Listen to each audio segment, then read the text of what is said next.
चलो आगे बढ़िए। तो ઝૂફિલિંગ માટે તમારે પ્રાણીઓ એનું એક આખું લિસ્ટ બનાવવાનું છે, બનાવી દઉં? ચલો જો ઝૂફિલિંગ પ્રાણીઓ દ્વારા પરાગને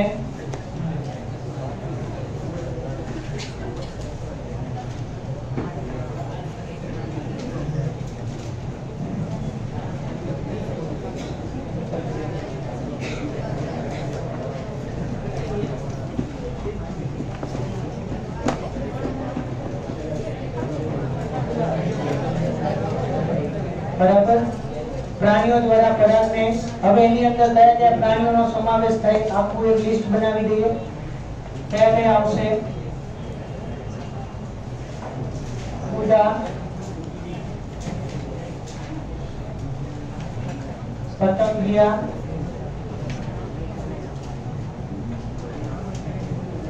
ચામાચીડિયું,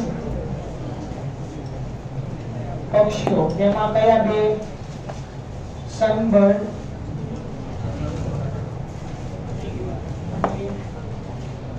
hummingbird, बराबर।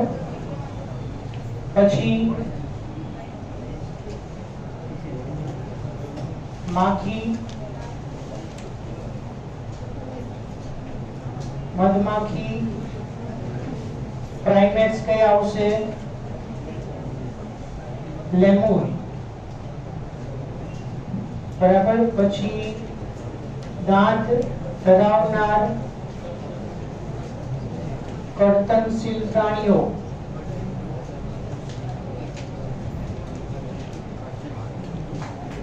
rodents,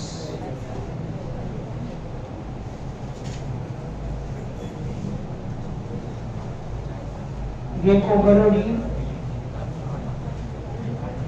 કાચિંડો। तो અહીંયા તમને કીધેલું કે ગેકો ગરોળી એટલે ગેકો લિઝાર્ડ અને કાચિંડો એટલે ગાર્ડન લિઝાર્ડ। તો આખા પ્રાણી આટલા પ્રાણીઓ આપણે આનું વર્ણન ઉદાહરણથી જ ભરવાનું। પહેલું જ વાક્ય ખાલી લખવાનું રહે કે પ્રાણીઓ દ્વારા પરાગને થાય। ઉદાહરણ રીતે આવા પ્રાણીઓથી અને સૌથી અગત્યનો મુદ્દો એ મુખ્ય પ્રભાવી જૈવિક પરાગવાહકો છે, બરાબર। આ સૌથી ઇમ્પોર્ટન્ટ એમસીક્યુ છે। આટલી આપણે વાત થઈ।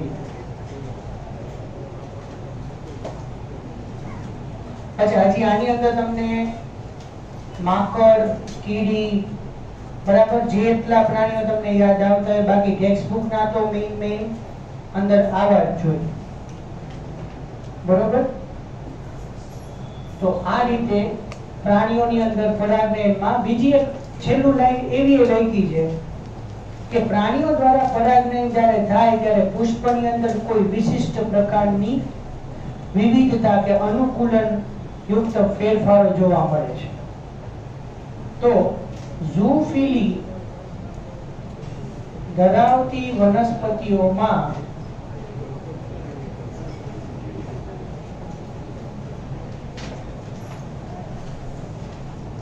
પ્રાણીની જાતિના આધારે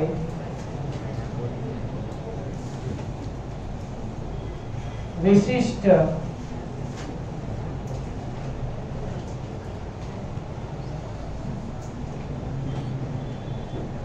अनुकूलनो जोवा मळे, बराबर। आटला पॉइंट्स अंदर इंक्लूड थवा जोईए। चलो तो हवे જોઈ લીધું તો નાનું। હવે એન્ટેમોફિલી હેડિંગ અપાયું છે તમને અંદર, એન્ટેમોફિલી એટલે શું? કીટકો દ્વારા પરાગનયન। પણ એનો ટ્વિસ્ટેડ પ્રશ્ન બીજી રીતે પૂછાય છે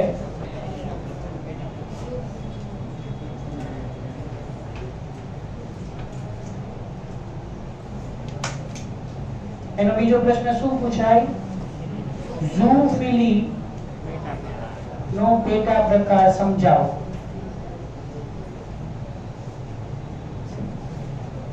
બરોબર. હવે કીટકોની અંદર આપણે ફૂદા, પતંગિયા એટલે બધા મોસ્ટલી સંધિપાત સમુદાયના પ્રાણીઓનો અંદર તમારે સમાવેશ કરવાનો રહે. બરાબર. તો આની અંદર ફૂદા, પતંગિયા, માખી,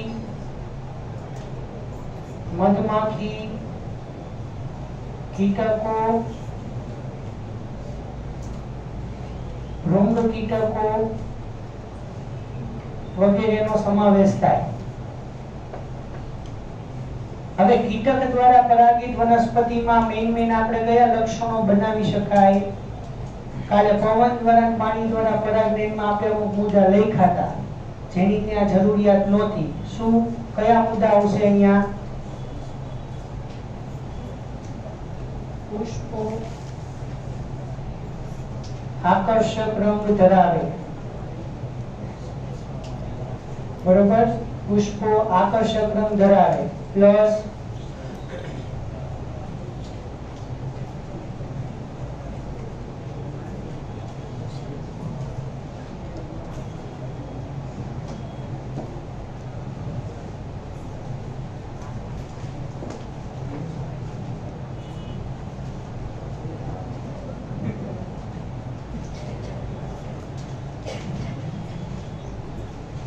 પુષ્પો આકર્ષક પુષ્પ વિન્યાસ ધરાવે. તો પુષ્પ વિન્યાસને શું કહેવાય?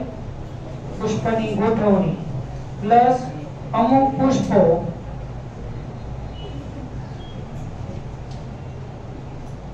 ખાદ્ય પદાર્થ બરાબર અને ફૂલોનો રસ નેક્ટર ધરાવે છે.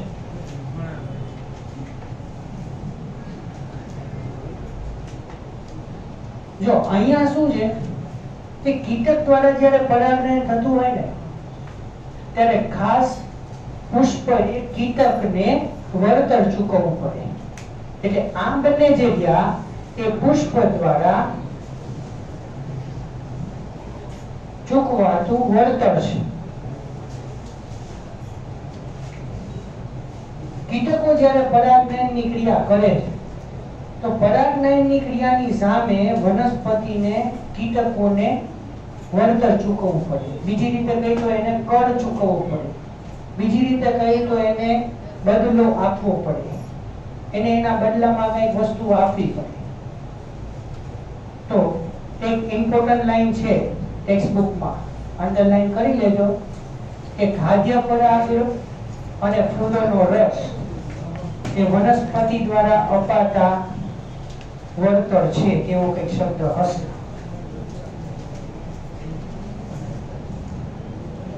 મધુર રસ શબ્દ છે. જો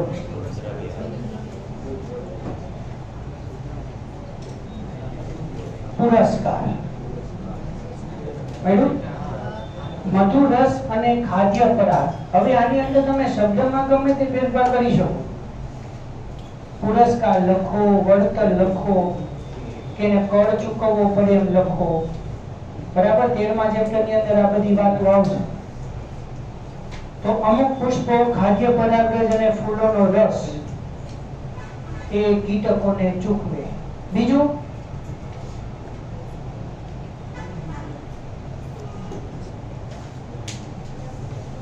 પરાગરજ ખૂબ જ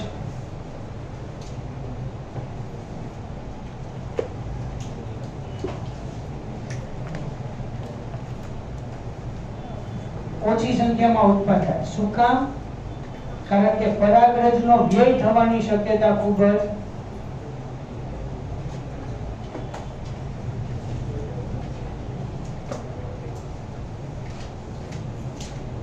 નહીવત છે. કેમ?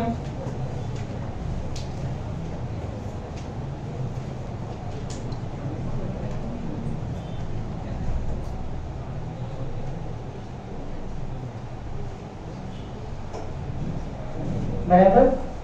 કીટકો આવે ત્યારે જ પરાગનયનની ઘટના થાય. એટલે પરાગરજ ખૂબ જ ઓછી સંખ્યામાં ઉત્પન્ન થાય, કારણ કે કીટકો આવે ત્યારે જ પરાગનયન કરવાનું હોય. એટલે પરાગરજનો વ્યય સૌથી ઓછો થશે કાં તો નહીવત થશે, તથા પરાગરજ કંટકીય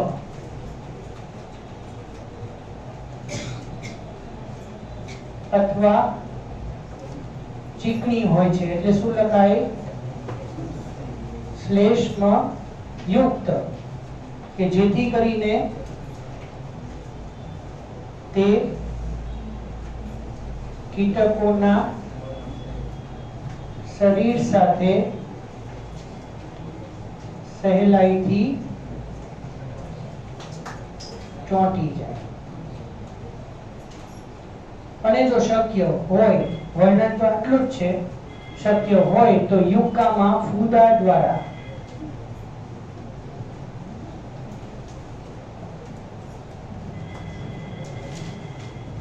પરાગનયન થાય. કાલે આપણે આ પોઈન્ટ લખાવી દીધો છે. હવે એક મુદ્દો ખાલી 2 મિનિટ ડિસ્કસ કરી લો. લખી શકશો આટલું? લખી લો.